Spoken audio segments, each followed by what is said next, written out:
That Great Business Show. Winner, highly commended award. Irish Podcast Awards.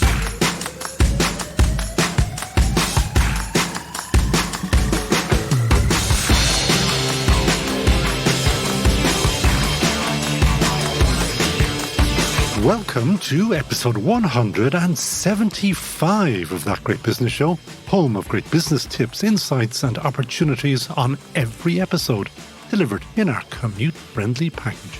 And it's all thanks to De Facto Shaving Oil, the world's best shaving oil. Not a beard oil, it's a shaving oil. And just a couple of drops onto a wet face and you are sorted. Made in Ireland, sold worldwide. It is your ideal travel companion. DeFactoShave.com. De Facto, the revolutionary shaving oil, changing the face of shaving. For the smoothest shave of your life, just add water. No more lathering up or cleaning up afterward. Just add a few drops of water and you're ready to go. De Facto's blend of all natural oils hydrates and protects your skin. No more razor burns or irritation. A spa treatment for your face. Perfect for all skin types and lasts so much longer than traditional foams or gels. De Facto, a shaving revolution. Just add water. Available from selected pharmacies and from defactoshave.com. I'm Conall Móráin, Fáilte coming up. A man who always wanted to be an entrepreneur, so started selling ponchos, a business that didn't last a wet day. But he's now running his own international business and a 3-generation Dublin business that has seen it all. Their products going in and out of fashion, a disastrous fire that destroyed all 80 of their machines, and the emigration of the 3rd-generation family member. And despite all of that, they have survived. And that's the spirit of enterprise we love on That Great Business Show. And here is a first for the Great Business Show. My first guest is a glove cutter by trade. And I know he's the first glove cutter I have ever had a chat with, because I think there may be only 2 glove cutters in the entire island of Ireland. Gerard Horn is the 3rd generation of the Horn family that has been making gloves in Dublin. A business that has seen all the ups and downs that an enterprise can go through. Back in the 1960s, they were employing over 100 people making gloves for Christian Dior, Harrods, Bloomingdales and Saks.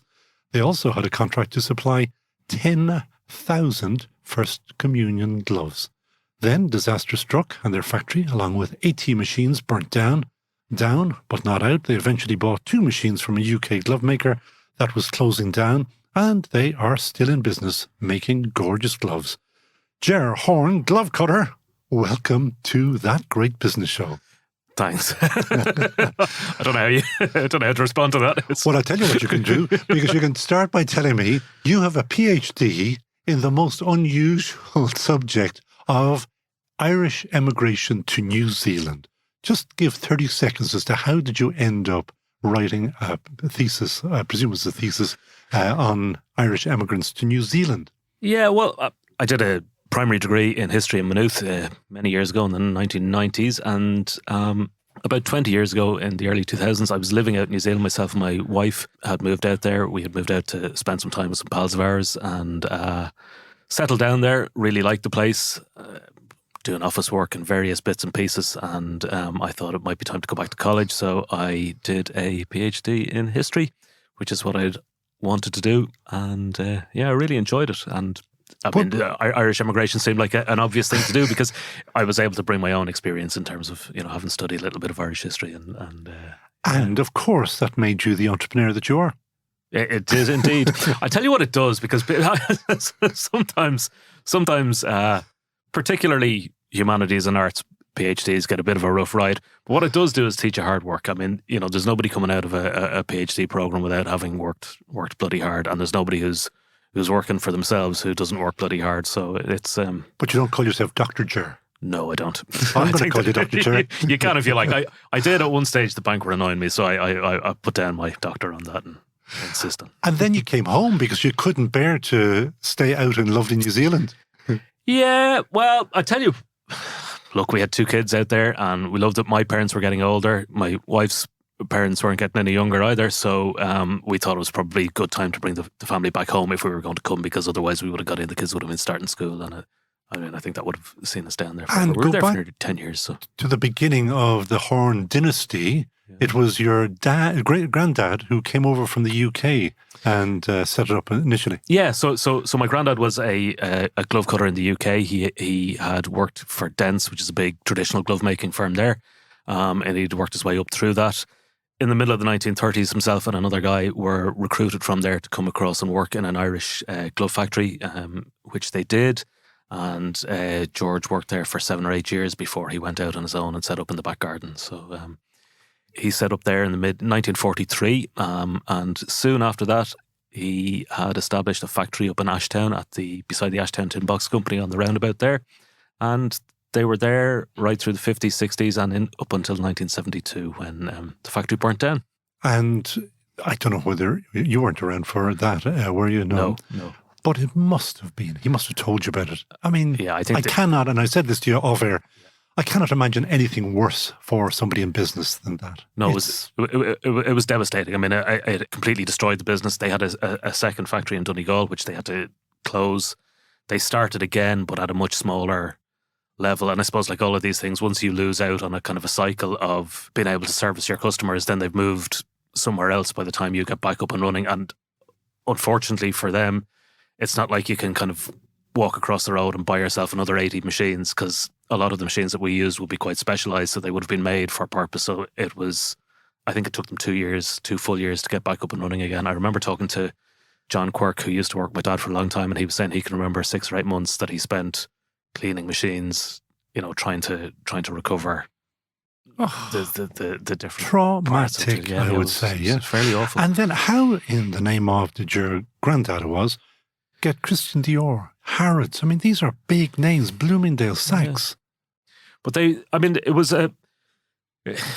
a big operation, and they would have gone with, there was a group called the Irish Menswear Fashion Guild, so themselves and 6 or 7 other businesses supported by the CTT at the time. Which is, for those old enough will know, that was Chorus Trochtala. That's correct.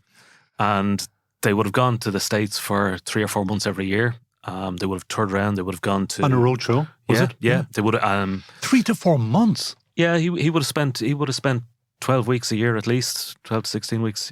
And I am going back now. Are we travelling by ship now or in the air?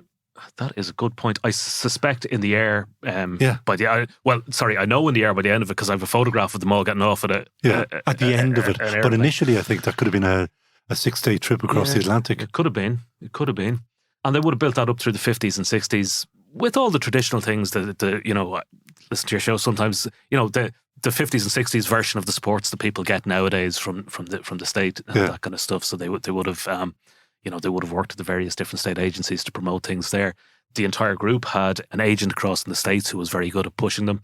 And I mean, I think from our point of view, the size of America is so big, and the fact that there were these department stores where you could, if you sold 2 or 3 different styles in 2 or 3 different sizes, in 2 or 3 different colours, to a department store that has 100 outlets, then suddenly you're into kind of big numbers, and that was pretty good for a long time. Unfortunately, then the factory burnt down. So and back to basics, yeah. Yeah, back to basics. I mean, they recovered very well. They started again. They moved down to Prussia Street, and they got some contracts. First of all, the Michelin Tire Company, so they made a huge number of industrial gloves for Michelin.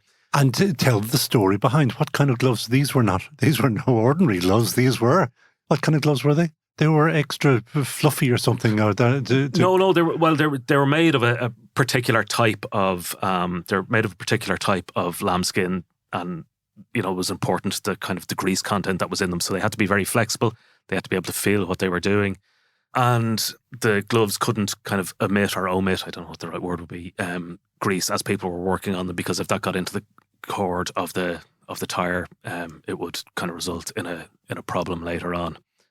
So they made a huge number of those. The reason why they focused then on industrial gloves and that kind of thing was because some of the machines that you need to make really, really nice gloves were the ones that we couldn't kind of recover after the fire. So they were 20 years more doing that, and then they were making gloves for the army and the guards. And then around the mid-90s, that kind of all faded away as it went offshore. I think that's the polite way of saying it, yeah.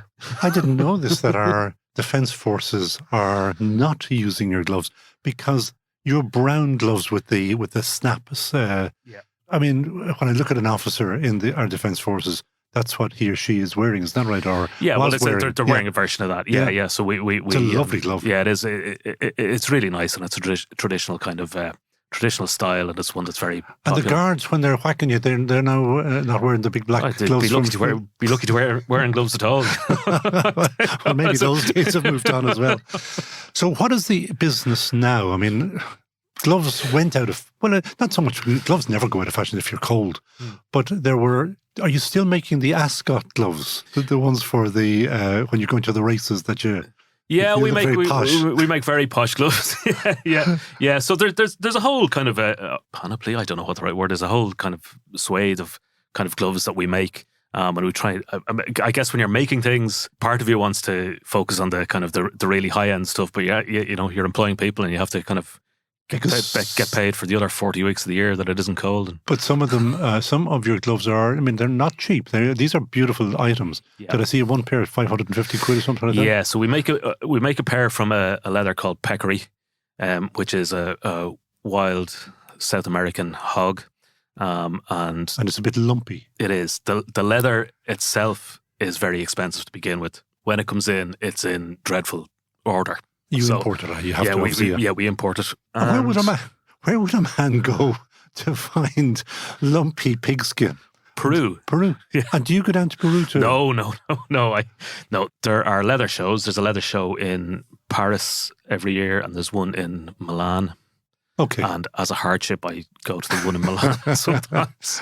I don't think anybody in the family believes that's the reason. But anyway, we're very lucky to meet a company there that sell them, and they've a kind of a nice quality of that. They'd be one of the few places left that actually kind of, manufacture and tan that leather. So it's an expensive leather to begin with. When it comes in, it's usually in kind of fairly bad nick.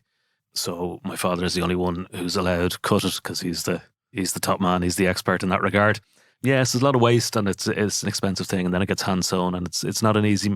It could take 2 days to make a pair of those. And where would a man sell one of those pairs of gloves? I know you've got a beautiful website, but is there a demand? Say, are you still in Harrods or any of these fancy shops? No, we're not. No, we sell those. We sell those from our website, and we do sell a fair few of them from our website. I think in the past, most of those when we sold them would have gone to New York. It's a status symbol. It's something that people who have a few bob want to show. You're dead right. I can see it in my mind's eye now. If you imagine people of, I have to be careful now what I say. Anyway, hoodlums. They wore those things, didn't they? It was mostly kind of New York Stock Exchange people. Hoodlums. So, that's the right way of putting it. But I know exactly the ones that you're talking about. You'd have to wear, is it a Domburg hat, or what's that called? Something hat. One of those ones. Yeah. So they're buying off your website, but you also told me just before we came in here that you actually have footfall into your factory nowadays. Yeah. Americans are coming in. Yeah. So where are they finding you? I have no idea. No, we recently moved over to Smithfield, kind of Stoneywater direction with all the hipsters, which is all very nice. And since then we've, it's kind of a more tourist trail sort of area. And we have people drifting in to us, which is part of our long-term plan is to, I'm not sure how to put this into the right words, but I'll try and explain what to do. A lot of places that are traditional kind of industries, I mean, it's hard to make a living out of what you're doing. So if you can incorporate some kind of tourist element to that. As the distilleries do. Yeah, exactly. My dad keeps saying he's fascinated by how people love to come in and watch other people work. It's well, that standard one. I love work. I could watch it all day. Yeah, exactly. Well, this is it. But people are fascinated by it because they see, they come in, they see people using sewing machines or sewing by hand or Brian cutting by hand or me using another machine, and it is interesting. It's an interesting thing to see, and we're very happy to have people kind of come in and look at it. So I guess for us, the model in the future is that it'll be some version of a museum meets a business, but it'll be something that kind of holds on to the kind of traditional way of doing things, shows people how it's done, and then gives you the opportunity maybe to But to buy some of our I presume product. that you have seen a resurgence in people wanting to have beautiful items like this. It's yeah. I know that you sell them because again on the website it's very big. Is the as a gift? Oh, it must be a gorgeous gift. Yeah. A forever gift. Yeah, no, it is, and I guess the thing about, I mean, obviously we're going to say this, but the thing about the gloves that we make is that, you know, they're made to last, and they're made to be something that you would have forever. We've had, I know we're at 2024 now, but in the last year, we've repaired maybe 6 pairs of gloves of people who had gloves for 40, 50, 60 years that were And you George Horn repair gloves, them? and now you have to kind of speak nicely to us and kind of blackguard us into us and that kind of thing. Well, we say no lots of times, but we probably will in the end. But if they're our own gloves, yeah, we'll do that. And sometimes it's the linings have gone in them because the linings will go over time. Or there was a man whose father's gloves, he had inherited gloves from his father, and the dog had got at them and really done a job on them. But we got them back together again. And you are. I thought that you were only 2, but you tell me that you're now 5 and trying to grow. But one of the issues that you have is where do you find a glove maker? Yeah, I think, and I suppose the way our economy has gone, 60 years ago, there would have been a lot of people with the skills to do sewing, a lot of women in the economy with the skills to do sewing and that kind of stuff. Whereas now that's not as easily kind of come by. So, Annalise Duffy is bringing back linen making.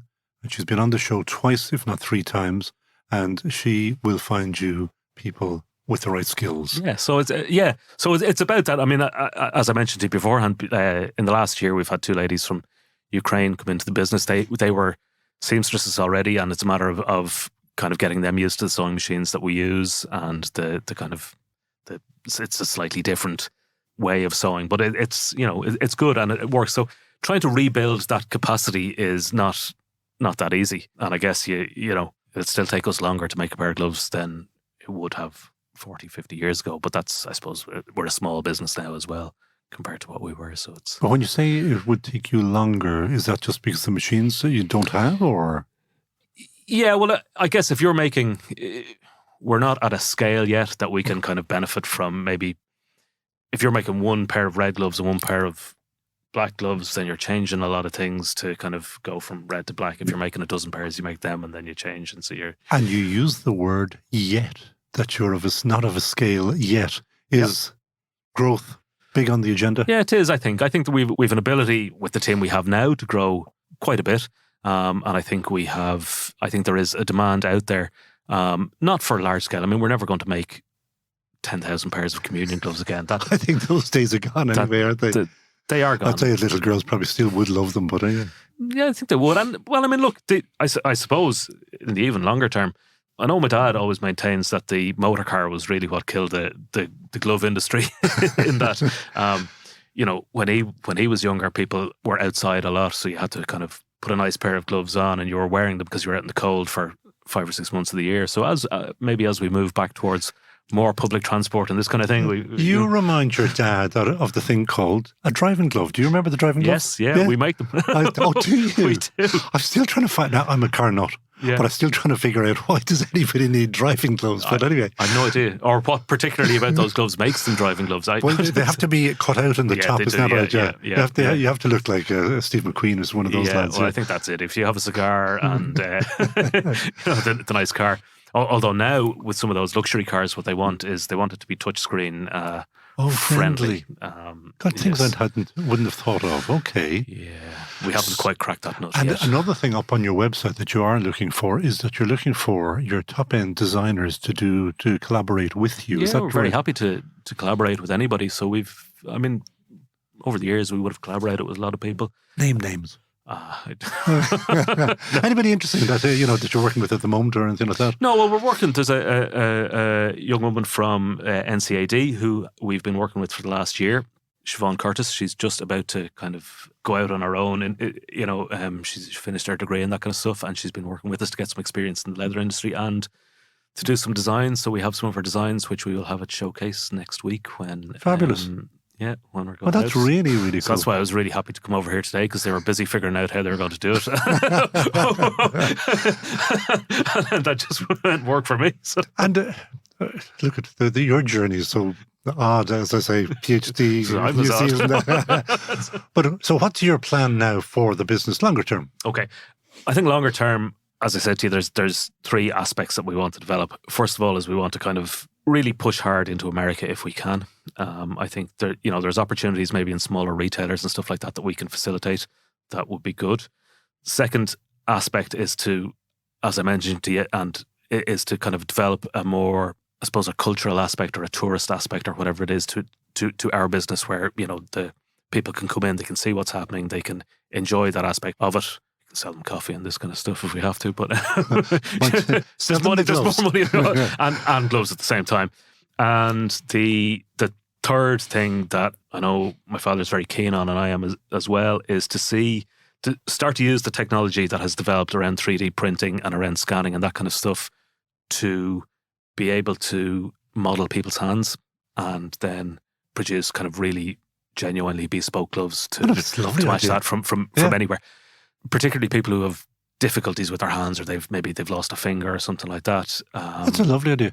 So to be able to kind of cater to that, or I think would be really that's the plan, because it's not something that is going to be mass produced regardless.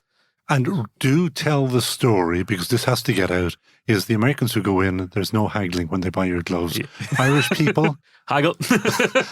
By haggle, they want to take a tuppence off your threepence or whatever. That's it. Come on, guys. This is a company well worth encouraging.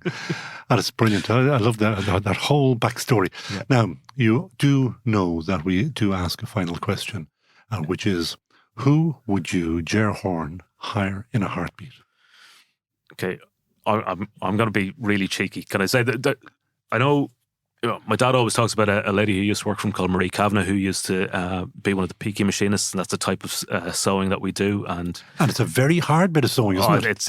It's as hard as you can get. It's done up in midair. There's no way of disguising any mistake that you make, and once you make a mistake, the whole glove is ruined. So it's a serious piece, and she could do I don't know. She could make a lot of gloves every week, and that would be my ideal. But I suppose less realistically, really. I don't know.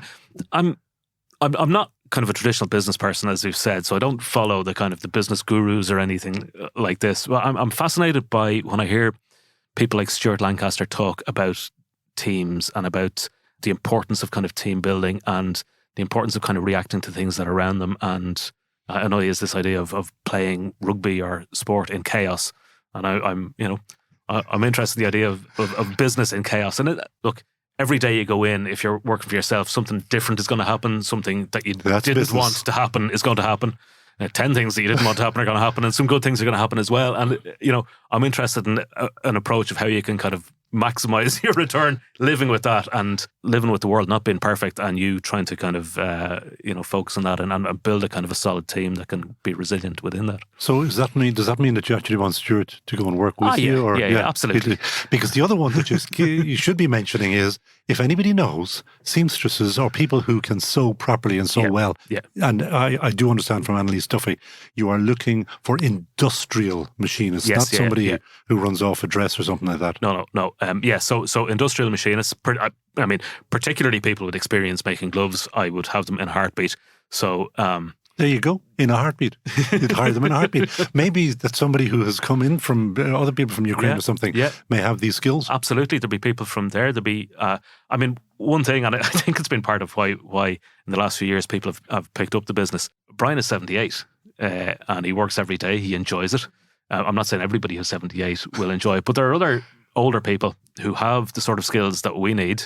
It's a taxing job mentally sometimes, but it's not a taxing job physically. So, if people are there who have those skills and experience and they want to contact you, they will find you on your lovely website, which is georgehorn.ie. George Horn, without no E's or anything else. No E's or A's or anything like that. Just pure old George Horn. Yeah. That's fantastic. What a story. I love it. Ger, thanks so much for joining us on That Great Business Show. That Great Business Show. De facto, the revolutionary shaving oil, changing the face of shaving. For the smoothest shave of your life, just add water. No more lathering up or cleaning up afterward. Just add a few drops of water and you're ready to go. De facto's blend of all natural oils hydrates and protects your skin. No more razor burns or irritation. A spa treatment for your face. Perfect for all skin types and lasts so much longer than traditional foams or gels. De facto, a shaving revolution. Just add water. Available from selected pharmacies and from defactoshave.com. That Great Business Show. Winner, highly commended award. Irish Podcast Awards. Recruitment company Mason Alexander is growing very fast. They have offices in Ireland, Portugal, Romania, and the US. Curiously, not in the UK, something we'll have a look at. And it's where company founder Andrew Lynch is based here in the US. He has another company also called Enable.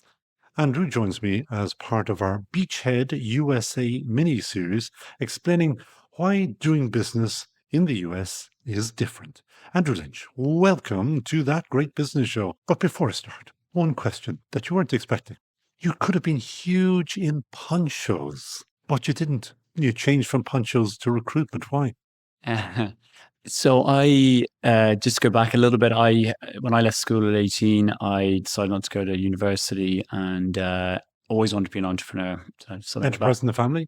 Yeah, my dad was an entrepreneur, and I don't know, I just liked the cut and thrust of it. And it took me a few years to figure that out. I think it's hot when you're 18. It's you're very you're unsure. I didn't excel at all in class and school, and I was just an really ordinary kid, and like I still am. But I think to take the leap of faith into doing your own thing, it takes you have to believe, and it took me a few years to get that. But I started dabbling in a few different things, and ponchos is one of them. And get ponchos. I think it's ponchos. Yeah, it's actually plastic bags on. Yeah, it was a very short-lived business. Unfortunately, they came in from China.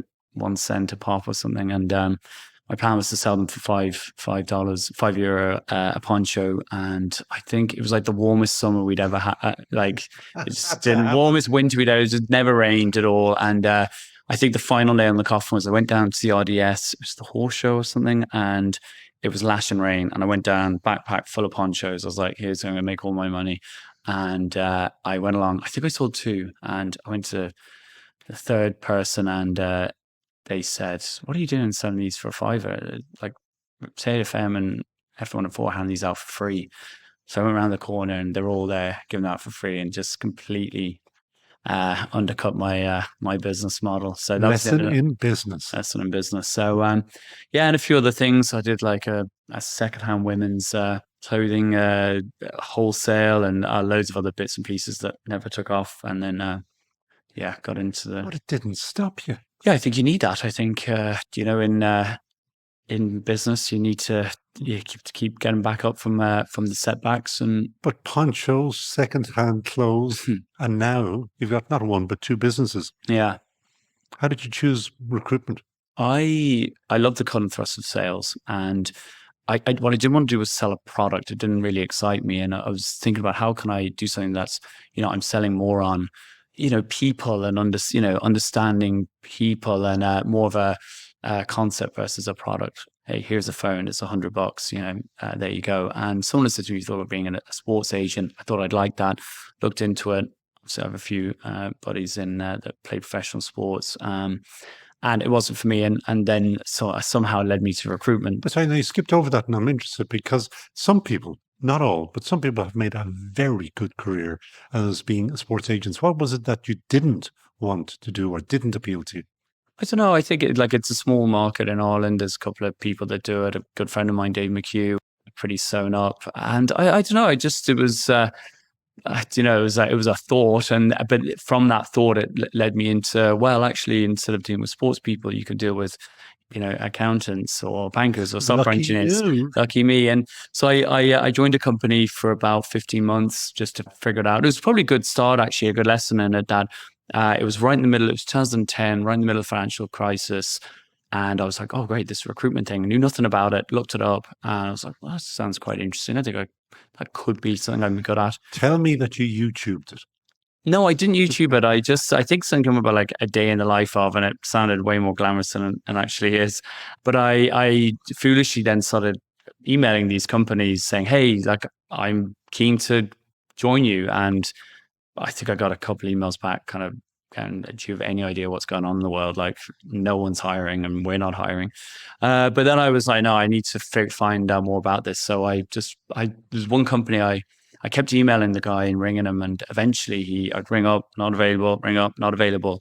And eventually he answered, he's like, Jesus, you are like relentless. And I was like, yeah, I need to meet you because I wanted to know more about it. And actually we ended up getting on quite well. And from there, I met a couple of other companies. So did it for about 15 months. And then, I wanted to sell my own thing. I was 26 and just turned 26 and said, yeah, why not? That seems to be, there's a little bit of a theme picking up with some of the recent podcast interviews that we have done, is that people at about 26 nowadays are thinking about getting out on their own. Makes sense?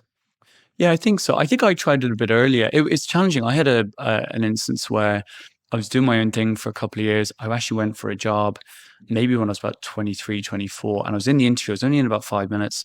And as I said to you, I hadn't gone to college, and we were about 5 minutes into, and the guy was looking through my CV. He goes, "Oh, you don't have your university on here."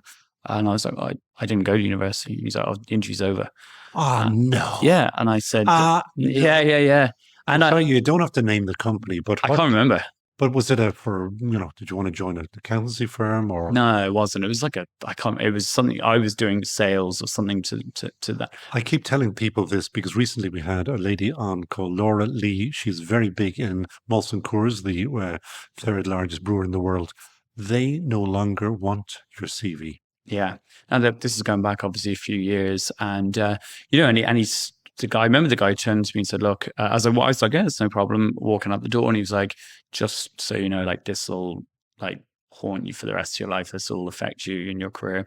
And I just walked out thinking, what a weird thing to say to someone. And I wasn't annoyed or like, I'm going to show him. I didn't think anything like that. I was just like, yeah, that's, and that gave me another kick to say, if you want anything, you've got to just go and, do yourself. So, but yeah, 26, I think you're probably at a, you know a bit more about the world, and you've. No, but it also is bizarre that somebody wouldn't even chat to you. Yeah. Over. But and again, that was one of the things, for me. We'll talk a bit about the US in I suppose in a minute, but I just think there's, I've seen and I've met so many people that, this kind of whole management layer and how they deal with people isn't good. And I always felt like, that's something I could be good at. I could be good at like understanding what people's strengths are and looking beyond a piece of paper, looking beyond a stereotype, and then trying to inspire them and lead them and allow them to be creative. And I think I'm an okay leader. I'm a terrible manager. I can't manage anyone. But, I think that kind of thing was something that was really driving me to start my own business. And then to the States. And you have been here 2 years. Yeah. And what was the culture shock when you came over? What's the culture? Look, first thing is just how, how big it is, how you're just a nobody, really a nobody. And is that a hindrance or is that useful? It can be both. It can be both. You can, you can try and be as dialed in as you want, but you can also walk down the road and no one's going to know you. And that still happens, like even 2 years on, even like I know a few more people now, but you can be as visible as you want. And, that's a nice thing. If I'm going to go home, you're not walking down Baggot Street too long before you meet someone, which is also nice. It just, it depends. But I think there's the size of it. Just the sheer, like the pace of things here is intense. Which a lot of people have been mentioning. The New York Minute. Discuss. It's just everything happens very quickly. Everyone's in a rush. I don't know. There's just so many people. Long working days. How long? I work long hours, but because I'm, balancing things back in Ireland as well, in Europe. I'm probably starting my day at 5 a.m. most days, and then it just depends. I try and normally finish around 6, 7, but it's like, this time of year, there's a lot of things on in the evenings. So then, you could be working later, you could be out doing things. So, but like long days, but just, I don't know, it's everything, just the intensity, the speed, the abrasiveness, talk to me about that because we're always fascinated by that one. Yeah. Because it's actually abrasive, but not necessarily rude. No. I think New York is great. I think abrasive in the sense that they just say it as it is, and they'll say it as it is, and you've got to, in terms of your business, and you're out there and you're trying to sell. People tell you that it's crap or they don't like it, and but they'll tell you why, and so you learn from it. So this is all these sorts of things. It's just a lot. It's a being here is. Gerard is like I said. I work long hours, and so I don't. The side effect of that is, it's like I don't sleep a huge amount or as much as I should. But like you wake up in the morning, you get into the city, and it's just the energy, and it's an adrenaline, it's a drug, and I love it, and it does give you. I think New York can quickly. Listen, don't get me wrong. You have days where you're questioning everything and self-doubt, and the city will beat you up and push you down when you're feeling like that. But it also gives you a lot from the sense of like encouragement and motivation and just excitement. And yeah. And you have chosen probably a cutthroat industry, being recruitment. Yeah. And finger in the air, how many recruitment companies in the broadest sense are there in the city? 1,000, 10,000, 100,000? Well, I don't know. I mean, yeah. thousands. Thousands and thousands. And how do you make a living? How do you cut through? Look, no matter what your business here is, I met a guy last year. He reached out to me, and he's an Irish guy. He's been here about 30 years, a banker, and he reached out to me and said, "Hey, if you want to get a coffee, I'm happy to." Really nice of him. So I met him for a coffee and gave me a bit of advice. And I think this is across any business. I have a second company as well, Enable Digital Services. No matter what you do, but he said to me, he's like, "Andrew, piece of advice how to make it in New York." And I was like, "Oh, great, yeah, tell me. I can't wait to hear this." And he said, "It doesn't matter if you've got the best company in the world or the worst company in the world. All that matters in New York is that you have relationships. People know you, they like you, they trust you. And that's what it is. And being here, it is a great place to meet people. So as long as you're prepared to get out there, put yourself out there, go to events, go to meetings, go to like all sorts of things that go on in the city, and just generally get out there, reach out to people, meet people. And you've got to, I suppose, coming from, if I was at something in Dublin, you go into a room and probably know a bunch of people. You come in here, you don't know anyone. And that's no matter how many times you've done it, it's still a bit intimidating and you're still outside of your comfort zone. But it's that sort of, I love that. I always see it as a challenge and something to overcome. And so you have networked obviously very well because you are building this company rather quickly and rather big, relative, and you must be doing something beyond just networking. Yeah, well, look, I wouldn't say I've built it big yet, but that's the plan. Well, it's okay. It's healthy. Yeah. What I've seen. Yeah, look, I think it's always just never satisfied, always pushing for more. And we've come here because we believe that there's a massive opportunity, and that's what we're going after. But if there is that massive opportunity, as I said, there must be 10,000 recruitment companies here. How can you get to the top here? Like, we're always looking for the differentiator. Yeah, it's focus. It's being really, really specific about what you're doing and what you're going after. And the biggest challenge actually coming here is because there's so much opportunity, you want to go after everything. And that's actually the biggest mistake you can make. And people reach out to me all the time that come into town, and generally if I can meet them, I will. And that's one of the things I will always say is I'm not giving them advice. I'm just saying from my experience, we came in saying we do everything, and it's wrong. You've got to get really narrow, really niche, and you build it from there and figure out who's your target market, who you're going after, and getting into the real granular companies, people, and it's from that. And that's one of our key strategies. From a standing start, how long did it take you, one, maybe for that penny to drop, two, to actually get traction in being that focused? Well, it took us a while to get focused, to be honest. So that was the biggest thing. But I think in the last, over the last 12, 15 months, we've become much better at that. As I said, on the Enable, the digital services business, we've become very, very narrow into. Well, let's talk about that. Exactly what you're doing with that. Yeah. So it's a digital services company. So we build and manage data engineering teams, software engineering teams for companies. So what does that mean? Say a case study for somebody listening who says data. A lot of talk about data, but I don't really understand what he's saying. Yeah. So good example. In the last 12 months, obviously, there's been a lot of hype about generative AI. And lots of companies now want to look and explore that, and how can generative AI help their companies drive revenue, cut costs, all the good things that can potentially come with it. But to leverage generative AI, or any of these types of tools, you need to have good, clean data. And most companies don't. So what we do is we go into companies, we help them understand where their data sits, where it lies, how they build a roadmap to achieving a source of truth with their data. And we will build and manage the team to go and do that for them. So we roll in and we roll off. And we have some, again, you talk about recruitment companies here, the digital services space is really packed. Thousands and thousands and thousands from the Accentures all the way down. And again, very, very competitive. But one of our focus is on data. And the second is the market that we go after, mid-market. And the third is that it's a very agile, flexible solution. So companies can scale it up, scale it down. They can switch us on, switch us off, which is relatively uncommon where most of these types of firms like ours will want, minimum contract lengths, minimum spend. And especially what's happened in the last 18 months in terms of the global economy, it's companies are very cautious about how they're spending at the moment. And how do you get known again when a standing start, such a specific industry? How do you get known in New York, in the US? Yeah, and again, I'm still figuring that out. But so look, everything and anything, as I said, you've got to be smart about how you're trying to connect to people. So to get to the granular, cold outreach, emailing, LinkedIn messaging, it doesn't work. You're trying to sell something through that, it doesn't work. Everyone's just plagued with spam emails now.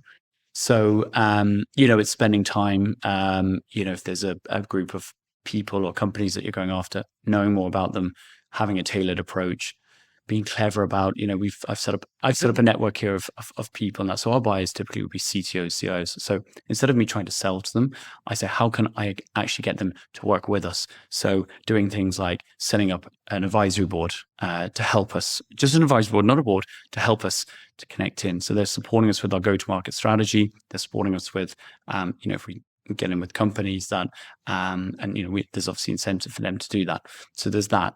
Again, there's going to events, there's doing things on social media, like, I post quite regularly on LinkedIn. Again, more or less it's free advertising, because you can spend gazillion dollars in America advertising, not even going to marketing, and not to scratch the surface. And just think, if you get a chance to speak at something, you speak at it. Just everything and anything, and just being out there. And that's the other thing I get asked is, could you just not come in once a month, once a quarter? You can do anything. Again, there's no set way to do it, but I think just being here, like even walking to come and meet you, I had 2 different people messaging, hey, you're around for a beer this evening. And it's just, and typically that will be after work, you'll go and you'll probably meet 5 or 6 people you've never met before. And the city's great for that, and that's how you, but it's not great for your liver, but but at some stage you've got to do some work. Like all I'm hearing at the moment is networking and the work you put into it and all the other stuff that you do to get known. But you then have to deliver actual. Yeah, but that's people. where the long hours come in. That's where you do long days, and that's not just. I think that's quite typical from in New York. I think it's the same at home, but maybe not to the same extent. I think difference I've noticed is, I know us as a company did a lot, especially around the pandemic, but even before then, definitely before then, around, people not working, long hours, like sending emails. I used to send emails at the weekend because I used to work at the weekend, and, a great HR person for many years who, it's like, you can't do that anymore. Mental health and allowing people to switch off. So I think that, at home, it's a lot better for that. Here, it's not. There's very, the kind of rules of engagement are, if you work for someone, you're their property, and they can, and so I have friends here who are, Irish, but I have lots of American friends who, they could be getting pinged at 11 o'clock at night, and, to get back to it. That's just, it's the culture. It's like. Tell me, I think I mentioned earlier that you didn't go into the UK. Very briefly, what was the decision or the non-decision not to go into the UK? Yeah, I don't know. Our plan, we did look, I think we had a couple of exploratory conversations about it, and I don't know, it just never really seemed to sit with us. The plan was always come to the US. I was here in March 2020. We were planning to set up here in April 2020 or May 2020. And I was at a dinner in Washington on, I think it was the 16th. And at the dinner, Donald Trump announced a travel ban. And in, out, no one knew, and so flew home the next day, and that was so it just never was. I don't know, it just never was on the radar, and don't have any regrets about that. 2 or 3 do's or don'ts for people like yourself coming over to set up business here, very briefly. Well, outside of the things that I've just mentioned, I think do's are, one, do plug into the Irish network here. It's Strong. It's strong. Don't over rely on it. It's a big place. Lots of other people you can meet as well. Do take time to have headspace and try and be calm and think clearly. Don't get caught up in the craziness that is here. And that's something I battle with every single day, and trying to, get time to, because otherwise you're just making irrational decisions, and that's where mistakes obviously come. And do just have a plan, back yourself. Got to have huge amounts of belief and resilience and energy, from what I'm hearing. And energy. And I think you've got to iterate. There's a lot, you just hear lots of opinions here. I meet people, and I'm very quick to not give out advice, because all I can do is share my experience or learnings. Don't be too swayed by everything. I think if you've got a plan and you believe in what you're doing, just stick to that and you'll figure it out, and just keep banging away. The final question we ask all of our guests is, who would Andrew Lynch hire in a heartbeat? Probably, when I was in 5th year in school, Michael O'Leary came down to speak to us, and it made a massive impact on me. Just how he talked, 2003, I think, how he talked about his kind of post-school, and he went to the same school as me, his post-school, how he'd gone into Ryanair and how he built it. And something that I think I've always leaned into is like, he's just kind of tried to rip up the rule book all the time. And, because everyone says this, that doesn't actually mean that that's the way you have to do it. And just his, I don't know, I find him very inspiring and funny and great storyteller, and just had a big impact. So I wouldn't be able to afford him, but maybe him. And all these things, I always throw another question into my head. If he has built Europe's largest low-cost airline, what's the ambition, very, very briefly, for Mason Alexander? Do you know what it is? It's a really hard question to answer, because the ambition is to grow the business in Ireland, to grow it more in Europe, to come to the US and grow it as well. I have a second company, Enable, which we're growing at the same time. And for me, there's not like an end goal. It's about just the journey and the challenge. And like, I believe in the ability of the people that I work with and what they can achieve and what we can do. And it's just about continuing to keep striving to grow the business and keep facing challenges and keep overcoming them. And I was at home at Christmas, and my mother was home for a few days with my parents. My mother was like, put your phones away and just relax for a few days. And she was like, what's the end goal here? Like, when is it going to stop? And I was like, she asked my question. Yeah. And I said, well, there isn't one, because like the energy and the drive I get from it, it's for me, it's a vocation. It's not a job. It's a way of being, and I couldn't do anything else. So I don't know, but it's just to continue to keep growing and building and keep delivering value. I think we have huge impact on, our customers and the people that we work with, and that gives us the biggest kick of all. So to keep doing that and keep spreading our wings.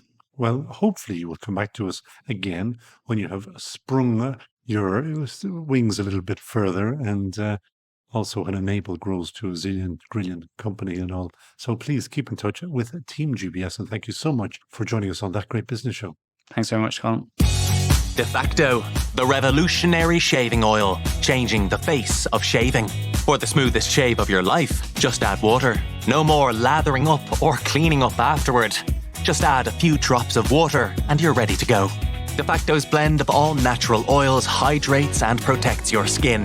No more razor burns or irritation. A spa treatment for your face. Perfect for all skin types and lasts so much longer than traditional foams or gels. De facto, a shaving revolution. Just add water. Available from selected pharmacies and from defactoshave.com. It's all go, like Chrissy Gno on thatgreatbusinessshow.com. That Great Business Show. And that is it for episode 175 of That Great Business Show. Great business insights and inspiration, all thanks to our lovely sponsor, De Facto Shaving Oil, the world's best shaving oil. And I know, I've tried the others, but De Facto is the only one I use. Remember to sign up for email updates and we will send you your own personal copy of the podcast at thatgreatbusinessshow.com. Share, like, give us 5-star reviews. It really does help.